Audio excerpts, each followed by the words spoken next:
ನೀವು ಅಭಿಮಾನಿಸೋರ್ನ ಪ್ರೀತಿಸಿ ತಪ್ಪಿಲ್ಲ, ಅದಕ್ಕೆ ಯಾಕಪ್ಪ ಇನ್ನೊಬ್ರು ಹೆಂಡತಿ ಮಕ್ಕಳ ಸರಿಗೆ ಕೈ ಹಾಕ್ತೀರಿ? ಇದನ್ನ ಅಸಹ್ಯ ಅನ್ಬೇಕಾ, ಏನ್ ಅನ್ಬೇಕು? ಸೊ ಈ ತರದ್ದೆಲ್ಲಾ ಪಡೆಗಳ ವಿರುದ್ಧ, ಈ ತರದ್ದೆಲ್ಲ ಕುಚೋದ್ಯದ ವಿರುದ್ಧ ಮಾರ್ಕ್ ಸಿನಿಮಾ ತಂಡ, ಅದರ ಅಧಿನಾಯಕ ಕಿಚ್ಚ ಸುದೀಪ ಅವರು ಒಂದು ಯುದ್ಧ ಮಾಡ್ತೀನಿ ಅಂತ ಹೇಳಿದ್ದಾರೆ. ತಪ್ಪ? ಕುಂಬಳಕಾಯಿ ಕಳ್ಳ ಅಂದ್ರೆ ಹೆಗಲು ಮುಟ್ಕೋಬೇಕು. ನೀವು ಬೇರೆದ್ನೆಲ್ಲ ಮುಟ್ಕೊಂಡ್ಬಿಟ್ರೆ ಏನ್ ಮಾಡೋದು ನಾವು? ಇದನ್ನ ಎಲ್ಲಾ ಸಿನಿಮಾದವರು ಫೇಸ್ ಮಾಡಬೇಕು. ಇದು ಎಲ್ಲರೂ ಯೋಚನೆ ಮಾಡಬೇಕು. ಇದು ಎಲ್ರಿಗೂ ಇರತಕ್ಕಂಥ ಸವಾಲು. 45 ಅವ್ರಿಗಿರುವಂಥ ಸವಾಲು, ಮಾರ್ಕಿಗಿರುವಂಥ ಸವಾಲು, ಬೇರೆ ಸಿನಿಮಾಗಳಿಗಿರ್ತಕ್ಕಂಥ ಸವಾಲು, ಡೆವಿಲ್ ಸಿನಿಮಾ ತಂಡಕ್ಕಿರ್ತಕ್ಕಂಥ ಸವಾಲು ಕೂಡ ಅದೇ. ಡೆವಿಲ್ನವರು ಹೇಳ್ಕೊಂಡಿದ್ದಾರೆ 9551 ಚಿಲ್ಲರೆ ನಾವು ಪೈರಸಿ ಲಿಂಕ್ಗಳನ್ನು ತೆಗೆದ್ವಿ ಅಂತ ಅಲ್ವಾ?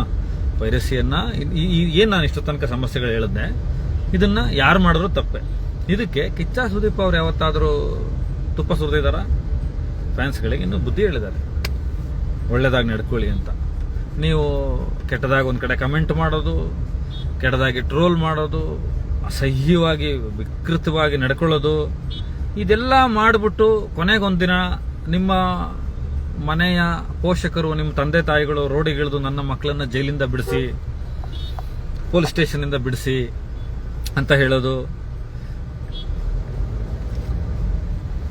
ಎಷ್ಟು ಚಂದ. ನಿಮ್ಮ ಪೋಷಕರಿಗೆ ಮಾಡ್ತಿದ್ರೆ ಜವಾಬ್ದಾರಿಯಿಂದ ನಡ್ಕೋಬೇಕಲ್ವಾ? ಯಾವುದೋ ನಟನನ್ನ ಆರಾಧನೆ ಮಾಡ್ತೀರಾ, ಮಾಡಿ, ಸಂತೋಷ ಬೇಕು. ಪೂಜಿಸೋದಕ್ಕೆ ವ್ಯಕ್ತಿತ್ವ ಬೇಕು. ಇವತ್ತು ಎಲ್ರಿಗೂ ದೇವರುಗಳು ಬೇಕು. ಎಲ್ಲರಲ್ಲೂ ದೇವ್ರು ಹುಡ್ಕೋದು, ನಮ್ಮ ನಾಯಕನನ್ನು ಹುಡ್ಕೋದು, ಒಂದು ರೋಲ್ ಮಾಡಲ್ನ ಹುಡ್ಕೋದು ಬೇಕು. ಹಬ್ಬ ಮಾಡಿ, ಜಾತ್ರೆ ಮಾಡಿ, ಸಿನಿಮಾಗಳನ್ನು ಸಂಭ್ರಮಿಸಿ, ಅದರಲ್ಲಿರುವ ಕಂಟೆಂಟ್ ಅನ್ನು ಹೇಳಿ, ಈ ಥರದೊಂದು ವಸ್ತು ವಿಷಯನ ನನ್ನ ಹೀರೋ ಮುಟ್ಟಿದಾನೆ ಅಂತ ಹೇಳಿ ಅದನ್ನ ಬಿಟ್ಟುಬಿಟ್ಟು ನಿಮ್ಮ ಬದುಕನ್ನು ಹಾಳು ಮಾಡಿಕೊಂಡು, ಪೊಲೀಸ್ ಸ್ಟೇಷನ್ ಕೋರ್ಟ್ಗಳನ್ನು ಅಳ್ಕೊಂಡು, ಕೇಸ್ಗಳಲ್ಲಿ ಜೈಲುಗಳಿಗೆ ಹೋಗಿ, ನಿಮ್ಮ ವ್ಯವಸ್ಥೆನೇ, ಚಿತ್ರಣನೇ ನೀವೇ ನಾಶ ಮಾಡಿಕೊಂಡು ಮಾಡುವವರ ವಿರುದ್ಧ ಒಂದು ಯುದ್ಧ ಆಗಬೇಕಲ್ವಾ?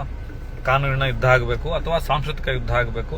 ಯಾವ ಥರದಲ್ಲಾರು ಒಂದು ಪ್ರತಿರೋಧ ವ್ಯಕ್ತಪಡಿಸ್ಬೇಕಲ್ವಾ ಅಂತ ಹೇಳಿರೋದನ್ನು ಬಿಟ್ಟರೆ, ನಾನು ಬೆಳಗ್ಗೆಯಿಂದ ನಿನ್ನೆಯಿಂದ ನೋಡ್ತಾ ಇದ್ದೀನಿ, ಅದು ಆ ನಟರ ವಿರುದ್ಧ ಮಾತಾಡಿದ್ರಂತೆ, ಆ ನಟರ ಪತ್ನಿ ಮಾತಾಡಿದ್ರಂತೆ, ಇನ್ನೊಬ್ಬರು ಮಾತಾಡಿದ್ರಂತೆ. ಹೀಗೆ ತುಂಬ ಜವಾಬ್ದಾರಿ ಇರುವವರು ಬೆಂಕಿಯನ್ನು ಆರಿಸಿ ಅದನ್ನು ಬೆಳಕಾಗಿಸುವಂಥ ಕೆಲಸ ಮಾಡಬೇಕು. ನಾನಂತೂ ಆ ವೃತ್ತಿ ಧರ್ಮಕ್ಕೆ, ಮನೋಧರ್ಮಕ್ಕೆ ಸೇರಿದವನಲ್ಲ. ಬೆಂಕಿ ಹಚ್ಚಬಾರ್ದು. ಸೊ ಯಾವ ನಟರುಗಳ ನಡುವೆನೂ ಬೆಂಕಿ ಹಚ್ಚಬೇಡಿ. ಮಾರ್ಕ್ ಸಿನಿಮಾ ತಂಡ 45 ಸಿನಿಮಾ ತಂಡಕ್ಕೆ ಶುಭಾಶಯ ಕೋರಿದೆ ಅಧಿಕೃತ ವೇದಿಕೆಗಳ ಮೇಲೆ.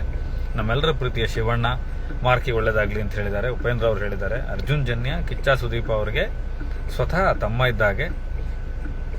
ಸೊ ಇಂಥ ವಾತಾವರಣದಲ್ಲಿ ಎಲ್ಲ ಸಿನಿಮಾಗಳನ್ನು ನೋಡಿ ಮನುಷ್ಯ ಸಂಭ್ರಮ ಪಡೋದಕ್ಕೆ ಇವತ್ತು ಕಾರಣಗಳೇ ಇಲ್ಲದಂತಹ ವಾತಾವರಣ ಇದೆ. ನಮಗೆ ಸಂಭ್ರಮಿಸಕ್ಕೆ ಏನು ಕಾರಣ ಅಂತ ನಾವು ಹುಡುಕೊಂಡು ಒದ್ದಾಡಬೇಕಾದಂಥ ಸಿಚುವೇಶನ್ ಅಲ್ಲಿ ನಿಮಗೆ ಸಿಗುವಂಥ ಸಣ್ಣ ಪುಟ್ಟ ಸಂಭ್ರಮದ ಮನುಷ್ಯನ ಮೂಲಗುಣ ಅದು ಕಳ್ಕೋಬೇಡಿ. ಅದನ್ನು ಅಸಹ್ಯವಾಗಿ, ವಿಕೃತಿಯಾಗಿ ಅದನ್ನು ಕನ್ವರ್ಟ್ ಮಾಡಿಕೊಂಡು ಆ ನರಳುವಿಕೆಯನ್ನೇ ಸಂತೋಷ ಪಡುವಂಥ ಸಂಭ್ರಮಕ್ಕೆ ಹೋಗಬೇಡಿ ಅನ್ನೋದು ಸ್ಪಷ್ಟನೆ ನಾನು ಕೊಡಬೇಕಾಗಿತ್ತು.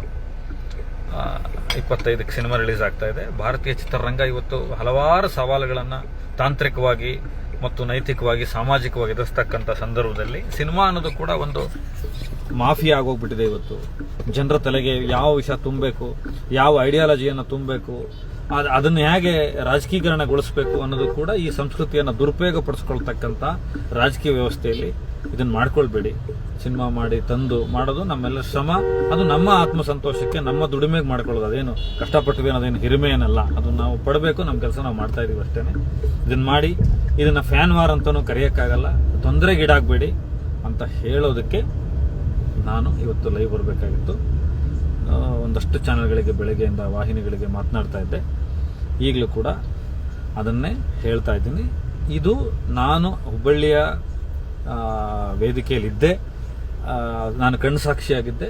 ಇದೇ ಅರ್ಥೈಸುವಿಕೆಯಲ್ಲಿ ಕಿಚ್ಚ ಸುದೀಪ್ ಅವರು ಹೇಳಿದ್ದಾರೆ ಅಂತ ನಿಮಗೆ ಹೇಳೋದಕ್ಕೆ.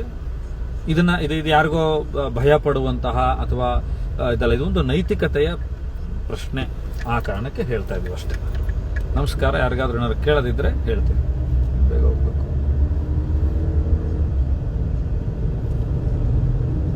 Thank you. ನೋಡ್ತಾ ಇದ್ದವರೆಲ್ಲರಿಗೂ ಇದನ್ನು ಒಂದಷ್ಟು ಜನರಿಗೆ ತಲುಪಿಸಿ, ಒಳ್ಳೆ ವಿಚಾರಗಳು ಹಬ್ಬಲ್ಲ, ಕೆಟ್ಟದೇ ಹಬ್ಬೋದು, ವಿಷಯವೇ ಹಬ್ಬೋದು, ನೀವು ಒಳ್ಳೇದು ಹೇಳಿದ್ರೆ ಹಬ್ಬಲ್ಲ.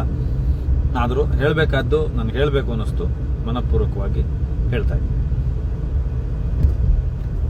ಏನಾದ್ರು ಪ್ರಶ್ನೆಗಳಿದ್ದರೆ ಯಾರಾದ್ರು ಕೇಳಿದ್ರೆ ಹೇಳ್ತೀನಿ.